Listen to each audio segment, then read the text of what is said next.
નમસ્કાર મિત્રો. આજના પેપરની વાત કરીએ તો આજનું પેપર બહુ જ સરળ હતું. જેમ કે તમને વાત કરું મિત્રો, તો સૌપ્રથમ વિભાગ એ બહુ જ સહેલો હતો. વિચલ સુધી એક સમીકરણ યુગમાં 2x + 3y = 9 અને ખાલી જગ્યાના આલેખ સંપાતી રેખા મળે. તો આની જેમ સમીકરણને તમે 2 વડે ગુણી નાખો, બરાબર, એટલે તમને એ વિભાગ MCQ આવશે. એવી રીતે દ્વિઘાત સમીકરણ અને 3x² - 4x + p = 0નો વિવેચક 112 છે. તો p કેટલા? વિવેચક d = b² - 4ac પ્રમાણે મૂકો એટલે મળી જશે. ત્રીજો પ્રશ્ન છે, સમાંતર શ્રેણીના 3 ક્રમિક પદ આપેલા છે. તો કે આપણે સામાન્ય તફાવત d1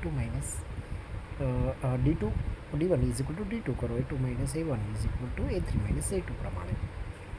ત્યારબાદ ઉગમ બિંદુ -3 અને 5નું ઉગમ બિંદુથી અંતર મેળવવાનું છે. તો ઉગમ બિંદુથી અંતર મેળવવું હોય મિત્રો તો બહુ ઇઝી છે કે x2 - x1² y2 - y1². રૂટની અંદર કરો એટલે રૂટ 34 જવાબ આવશે. sin 30ની કિંમત 1/2 થાય, પણ એનો સ્ક્વેર છે એટલે 1/4 થશે.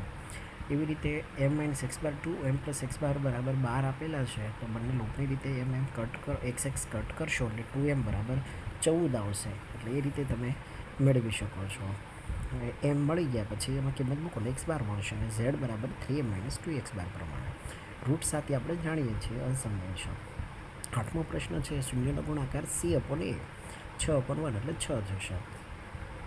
સમતોલ પાછળ એકવાર ઉછાળી અને અંક 1 આવે એ 1/6 થાય છે. sin θ = cos θ, θ = 45ની કિંમત થાય એટલે 1 કિંમત આવશે. વર્તુળની બહારના બિંદુમાંથી વર્તુળને ખાલી જગ્યા સ્પર્શકો દોરી શકાય છે. બહારના બિંદુમાંથી આપણે 2 સ્પર્શકો દોરી શકીએ છીએ. બહુલકી વર્ગ જો મોટી આવૃત્તિ આપણી પાસે 35 છે એટલે 80 થી 90 થશે. ત્યારબાદ 6 અને 72નો આપણે ગુસા 6 થાય. તો એના માટે આપણે જાણીએ છીએ મિત્રો કે ગુસા મેળવવાનો છે. 9 × 8 = 72 થાય એટલે 9 એનો ગુસા, સાચી વાત છે. ત્યારબાદ સામાન્ય વિદ્યાર્થીઓ માટેનો પ્રશ્ન છે કે શૂન્યની સંખ્યા 1 છે, વિધાન 3 છે એટલે ખોટું છે, 3 શૂન્ય હશે. એવી રીતે આપણે 15મો જોઈએ તો સુરેખ સમીકરણ x - y 8 આપ્યા છે બરાબર 3x - 3y = સુસંગત છે. હા કે ના? તો આપણે a1/a2 = b1/b2 ≠ c1/c2 આપણને ખબર છે કે એ સુસંગત નથી, સમાંતરની શરત છે. ચોક્કસ ઘટનાની સંભાવના 1 છે. વિધાન સાચું છે. 50 ધન પૂર્ણાંક સંખ્યાનો સરવાળો તમે આપણે n+1/2 પ્રમાણે પણ ગણી શકીએ છીએ.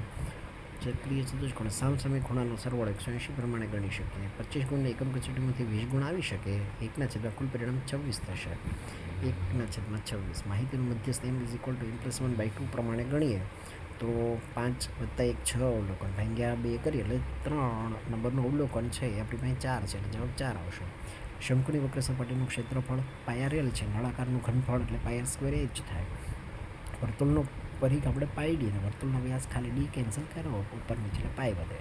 લઘુવૃત્તાંશનું ક્ષેત્રફળ θ/360 × πr છે અને વર્તુળનું ક્ષેત્રફળ πr² કેન્સલ કરો, θ/360 આવશે.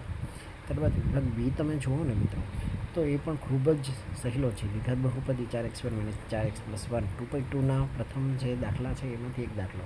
અને 26માં તમે જુઓ તો નીચેના જે 2/2માં છે દાખલા એના આધારે શૂન્યનો સરવાળો -b/a ગુણાકાર c/a ઉપરથી દ્વિઘાત બહુપદી x² એટલે bx + c મેળવવાનું છે.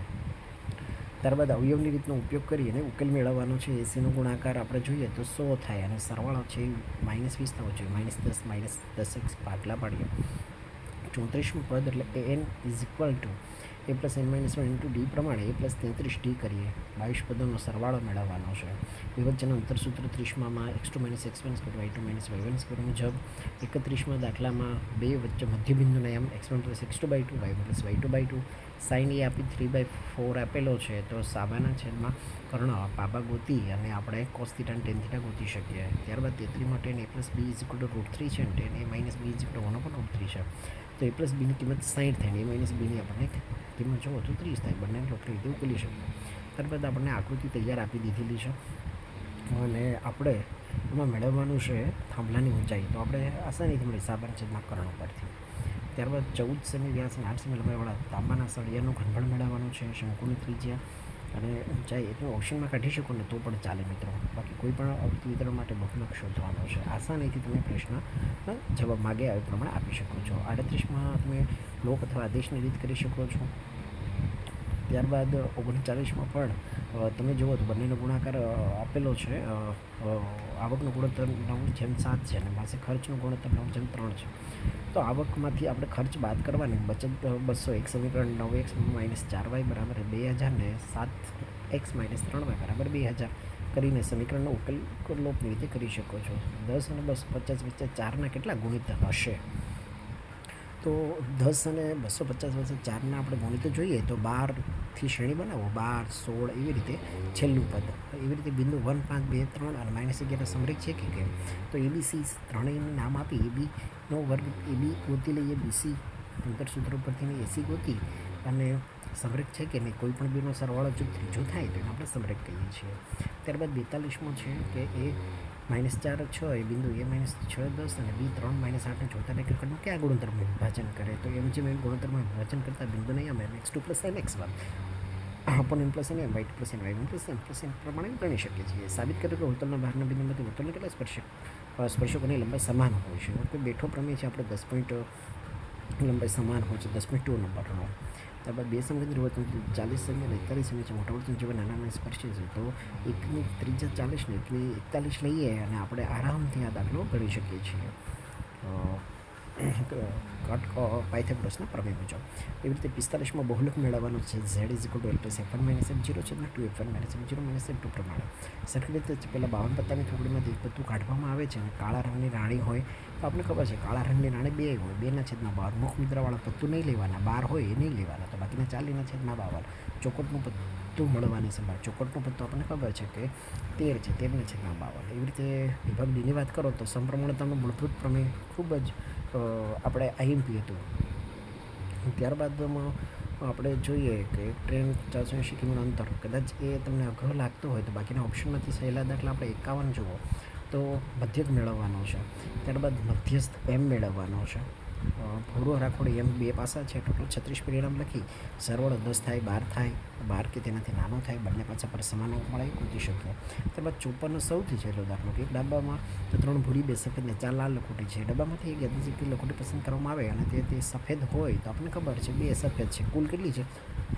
ટોટલ જુઓ તો 4 ને 2 6, 7, 9 છે. તો 2/9 ભૂરી હોય તો 3/9 લાલ હોય તો લાલ, 4/9 લીલી તો લીલી છે જ નહીં તો 0/9 યાની કે 0 જવાબ આવશે. Thank you.